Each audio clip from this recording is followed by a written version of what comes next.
মাওলানা দেলাওয়ার হোসেন সাঈদী সাহেব আন্তর্জাতিক খ্যাতিসম্পন্ন একজন অন্যতম মুফাসসির কোরআন। ব্রিটেন সহ সমগ্র পৃথিবীতে ওনার কোরআনে হাকিমের তাফসীর করার যে সুযোগ ছিল, তারই অংশ হিসেবে ইস্ট লন্ডন মসজিদে তিনি বারবার এসেছেন এবং তাফসীরুল কোরআন মাহফিল করেছেন। 2004-এ লন্ডন মুসলিম সেন্টার যখন ওপেনিং করা হয়, সেই উদ্বোধনী অনুষ্ঠানে কাবা শরীফের ইমাম শেখ আব্দুর রহমান আসুদাইসের সাথে তিনি অন্যতম একজন মেহমান ছিলেন এবং এখানে এসেছেন, ওই সময় প্রোগ্রাম করেছেন এবং অনেকগুলো তাফসীর মাহফিল সমগ্র গ্রেট ব্রিটেনে তিনি করেছেন। আল্লামা দিলওয়ার হোসেন সাঈদী একজন বিশ্ববরেণ্য ইসলামী চিন্তাবিদ, আল্লাহর কোরআনের খাদেম। একজন মানুষের কথা শোনার জন্য এত লক্ষ লক্ষ মানুষের যে সমাগম হয়, পৃথিবীতে দ্বিতীয় নজির কিন্তু আর নাই। তিনি বহুবার এই দারুল উম্মাতে এসেছেন, আমাদের মুসলিম ভাই বোনদের জন্য তিনি ওয়াজ নসিহত করেছেন এবং কোরআনের অনেক খেদমত তিনি করেছেন। ওনার অনেক ওয়াজ নসিহত এবং বক্তৃতা, ইসলামী আলোচনা আমি শুনেছি। তার মতো একজন ওয়াইজ এবং বাগ্মী বক্তা বাংলাদেশের উলামা সমাজে বিরল। মৌলানা দিলওয়ার হোসেন সাঈদীকে আমি 74 থেকে চিনি এবং অনেকবার ওনার হুস্ট হওয়ার সৌভাগ্য আমার হয়েছিল। অনেকদিন ইনি আমার ঘরে মেহমান হিসেবে থেকেছেন এবং ওনার সাথে অনেক ঘোরাফেরা করেছি। সেই হিসেবে ওনাকে আমি শুরু থেকেই যেভাবে জানতাম এখনো সেইভাবেই জানি এবং ওনার মতো একজন বিজ্ঞ, একজন সুবক্তা বর্তমান বিশ্বে খুবই কম আছে বলে আমার মনে হয়। দেলাওয়ার হোসেন সাঈদী বাংলাদেশের নয়, সারা পৃথিবীর বাংলা ভাষাভাষী মানুষের জন্য একটি প্রিয় নাম। সাথে সাথে সারা দুনিয়ার মুসলমানরাই এখন তাকে ভালোবাসেন। সৌদি আরব সহ মিডল ইস্ট সহ সমস্ত দুনিয়ার মুসলমানদের কাছে তিনি একটি প্রিয় নাম হিসেবে এখন উদ্ভাসিত হয়েছেন। ওনাকে বিভিন্নভাবে মিথ্যা ইলজাম দিয়ে তার জীবনকে বিষিয়ে তোলা হয়েছে এবং তাকে অত্যন্ত বিষণ্ণ জীবনে ঠেলে দেওয়া হয়েছে। আমরা যারা বাংলাদেশে কোরআন থেকে কথা বলি এবং ভারতের বহু ওলামা হযরত যিনাকে তাদের আলোচনায় অনুসরণ করেন, তিনি হলেন দেলওয়ার হোসেন সাঈদী হাফিজাহুল্লাহ। মাওলানা দেলওয়ার হোসেন সাঈদী সাহেব আমাদের অত্যন্ত প্রিয় একজন ব্যক্তিত্ব, যাকে আমি 1986 সালে দেখা করেছি, ওনার সাথে সাক্ষাৎ করেছি আবুধাবিতে এবং তারও আগে 1978 ইংরেজি থেকে ওনার ওয়াজ শুনতেছিলাম এবং বিভিন্ন সময় ওনার ওয়াজ শুনে আমার কাছে মনে হচ্ছিল যে কোরআনের আয়াতগুলো যেভাবে তিনি বুঝিয়েছিলেন মানুষদের এবং হৃদয়ঙ্গম হয়েছে এবং সেগুলো থেকে মানুষের অনেক ফায়দা হয়েছে। এই দেশে, আমাদের এই দেশে ব্রিটেনে যখন মহিলারা, আমাদের মা বোনেরা বোরকা তেমন একটা পড়তেন না, ওনার ওয়াজের মাধ্যমে বিভিন্ন মহিলারা, অনেক মহিলারা, শত শত মহিলারা বোরকা পরা শিখেছেন, তাদের মেয়েদেরকে পর্দা করিয়েছেন, হিজাব করিয়েছেন এবং মৌলানা দেলওয়ার হোসেন সাঈদী সাহেবের কথাগুলা মানুষ এমনভাবে গ্রহণ করেছেন, আমার মনে হয় না আর কোন আলেমের কথা এভাবে গ্রহণ করেছেন। এই জনগণ আমার জন্য আসে না, এই জনগণ আসে আল্লাহর কোরআনের জন্য। বিড়ালের মতো 500 বছর বেঁচে থাকার কোনো লাভ নাই, সিংহের মতো 1 ঘন্টা বাঁচতে চাই। দিনের জন্য নিবেদিত এই দায়ী 70টিরও বেশি বই লিখেছেন এবং তার সিডি ডিভিডি শুনে বিশ্বের কোটি কোটি মানুষের জীবনে পরিবর্তন এসেছে। আসসালামু আলাইকুম। সাঈদী সাহেবের সিডি ও ডিভিডি ছাড়াও অসংখ্য বুক আমাদের এখানে বিক্রি হচ্ছে, তবে চাহিদা অনুযায়ী আমরা মানুষ চাচ্ছে বা ওনার বুক আমরা দিতে পারছি না। আসলে বিএমপি আওয়ামী লীগ বলে কথা না, এখানে আমাদের অনেক কাস্টমার আসে, তারা এখনো সাঈদী সাহেবের সিডি চাচ্ছে, ডিভিডি চাচ্ছে, বাট আমরা দিতে পারছি না। নতুন কোন সিডি ডিভিডি আমরা পাচ্ছি না, এখন আমরা পুরনগুলি সেল করতেছি। সাঈদী সাহেবের ডিভিডি এখন আমাদের এখানে চলতেছে, নতুন কোনো আসতেছে না। অচিরেই সাঈদী সাহেব মুক্তি পাবে আর আমরা নতুন আশা করতে পারি যে নতুন সিডি আবার বের হবে। সাঈদী সাহেবের ডিভিডি ভিডিও লাগে কাস্টমার পাগল, নয়া কোনো সিডি ডিভিডি না হওয়াতে আমি বাধ্য হইয়া ভিডিওরে ডিভিডি সিডি করে কাস্টমারকে দিতেছি।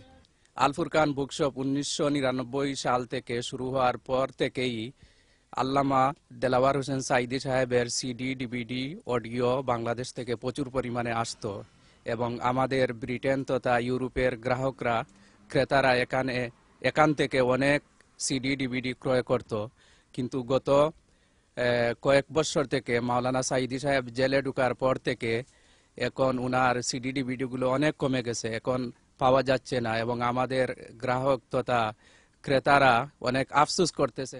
আল্লামা দেলোয়ার হোসেন সাইদি সাহেবের ক্যাসেট মার্কেটে অনেক চাহিদা, বিশেষ করে মহিলারা ওনার নতুন ক্যাসেট খুব বেশি খোঁজাচ্ছেন, কিন্তু আমরা দিতে পারতেছি না। আমরা 80-90 দশকের অনেক পুরাতন ক্যাসেটগুলো আমরা সেল করতেছি। এই সাইদি সাহেবের ওয়াজ সারা জীবন শুনলাম, উনি কোরআনের কথা বলে, অনেক সুন্দর কথা বলে, ওনার ওয়াজ অনেক মিস করি, কিন্তু ওনাকে এখন পাচ্ছি না। ওনার কোনো মাহফিল হয় না কেন? এই জালেম সরকার ওনাকে কেন কারারুদ্ধ করলো? আমি চট্টগ্রামের বাসিন্দা। আমাদের চট্টগ্রামে যে 5 দিন ব্যাপী তাফসিরুল কোরআন মাহফিল হতো প্যারেড ময়দানে, সেই মাহফিল এবং মাওলানা সাইদির আমি একজন ভক্ত। আমি ওই মাহফিলে নিয়মিত যেতাম এবং সুন্দর লাগতো ওয়াজ, ওনার ওয়াজ নিয়মিত শুনতাম। 2006-এর পর থেকে ওই মাহফিল আর হয়নি এবং এরপরে আমরা তাকে মিস করছি। সেই ওয়াজ কেমনে আমরা কিভাবে পাই? এরপরে বিভিন্ন সিডি বিসিডি বা ইউটিউব থেকে ওই মাহফিলের ওয়াজগুলো শুনতাম। আমি আল্লামা দেলোয়ার হোসেন সাইদিকে উনি জামাত করেন না বিএনপি করেন আমি এটা কখনোই জানতাম না এবং জানিও না, এবং ওনার সম্পর্কে আমার খুব ভালো একটা ধারণা ছিল না। আমি ওনাকে চিনি শুধুমাত্র আমার বাবার কারণে। আমার বাবা এবং আমরা 6 ভাই, আমরা সবাই আওয়ামী লীগ ফ্যামিলি এবং আমরা সবাই আওয়ামী লীগের রাজনীতির সাথে জড়িত। এবং আমি সবসময় ঢাকা থাকতাম। ঢাকা থেকে যখনই বাড়িতে যাইতাম রাতে আল্লামা দেলোয়ার হোসেন সাইদির ওয়াজ শুনতাম। আমার বাবা ছোট্ট একটা মোবাইলে সবসময় রাতে যখনই ঘুমাইতেন উনি ওয়াজটা লাগায় ঘুমাইতেন। এবং আমরা ভাইয়েরা যখন কোনো কারণে বাবা মার সাথে রাগারাগি অথবা কি যাই হইতো, আব্বা সরাসরি বলতেন যে তোমরা কি দেলোয়ার হোসেন সাইদির ওয়াজ শুনো নাই? দেখো উনি বাবা মার সম্পর্কে কিভাবে বলেন, কিভাবে বাবা মার খেদমত করা লাগে। আমি যখন ক্লাস 5-এ ছিলাম তখন ওনার প্রথম ওয়াজ শুনতে পাই, এবং তারপর আমি যখন দেশের বাইরে যাই এবং লন্ডনে চলে আসি, তারপর আমি ইউটিউব সহ আমি ফেসবুকে ওনার ওয়াজ এবং ওনার বক্তব্য আমি প্রায় শুনে থাকি। এবং আমার যেটা না বললে নয়, আমার দাদু ওনার খুবই ভক্ত। আমি যখনই বাসায় যাই তখনই দেখি যে অবশ্যই আমি আমার দাদু সবসময় ওনার ওয়াজ শুনে থাকেন এবং আমার ফ্যামিলির অনেকেই ওনার খুবই ভক্ত। এবং উনি বাংলাদেশের মানুষকে যেভাবে ইসলাম প্রচার করেছেন, এবং আমি যে উপলব্ধি করি যে ওনার বিকল্প এখন পর্যন্ত বাংলাদেশে আরেকজন আলেম নাই। সে কারণে আমি চাই যে দেলোয়ার হোসেন সাইদির মতো একজন আলেম যাতে বাংলাদেশে তার তাফসির করার সুযোগ পায়, এবং তার নিঃশর্ত মুক্তি কামনা করি যাতে সে আবারও বাংলাদেশের কাছে মানুষের কাছে সঠিক ইসলাম প্রচার করতে পারেন। সিলেট দরগা স্টেডিয়াম ওয়াজ হইতো, আমরা এখানে থান ওয়াজ হয়ে গিয়া আমরা লাখ লাখ মানুষ এখানে বইতে শুনছি। রাত 1:30 তাই 10টা পর্যন্ত একটা নামাজ পড়ছি। এবং থান ওয়াজ হিন্দু মুসলমান সব মানুষ আইন এবং ওয়াজ শুনেন, এবং থান যেরকম কথাবার্তা কয়, এটা কথাবার্তা শুনলে মনের মাঝে একটা পরিবর্তন হয়, এবং ইসলাম সম্বন্ধে কিছু জিনিস আমরা জানি না, ওগুলো আমরা জানতাম পারি। আমরা সবসময় দেলোয়ার হোসেন সাইদির ওয়াজ শুনি। কোনো সময় দেলোয়ার হোসেন সাইদির ওয়াজ নবীর জীবনী সম্বন্ধে, মা সম্বন্ধে বা পিতা সম্বন্ধে, ওনার পরে অনেক সময় আমরা চকুর পানি ধরে রাখতে পারি না। আমি আমার নিজের কথা কই খান্দাই হয়, বাট আজ দেলোয়ার হোসেন সাইদি জানি না কোন কারণে আজ যে এই পরিস্থিতিত, বাট সবসময় আল্লাহ কাছে দোয়া করি এরকম আল্লাহ ইসলামী স্কলার দুনিয়ার জমিনে রাখতা, এরারে হায়াত দিতা, এবং যে ধরনের মুসিবত আছে তার উপরে এটা তাকে মুক্তি করতা। যে সাইদি সাহেব আমরা খুব বেশি ভালো পাই এবং তার ওয়াজ আমরা শুনি সবসময়। কারণ তান্দুরি যে সময় আমরা বিজি না হয়, আমরা মোবাইলতে গিয়া সাইদি সাহেবের ওয়াজ শুনি সবসময়, আমরা তার ওয়াজে খুব ভালো পাই। আসলে আমি কখনোই ওভাবে ওয়াজ মাহফিল শুনিনি। প্রথমে যখন দেশ থেকে এখানে আসছি, আসার পরে যখন আমি আমাদের ফ্ল্যাটমেটদের সঙ্গে ফ্ল্যাট তো শেয়ার করি, তখন তাদেরকে দেখি বেশিরভাগ সময় তারা সময় পেলে অবসর সময়ে সাইদি সাহেবের ওয়াজ শোনেন।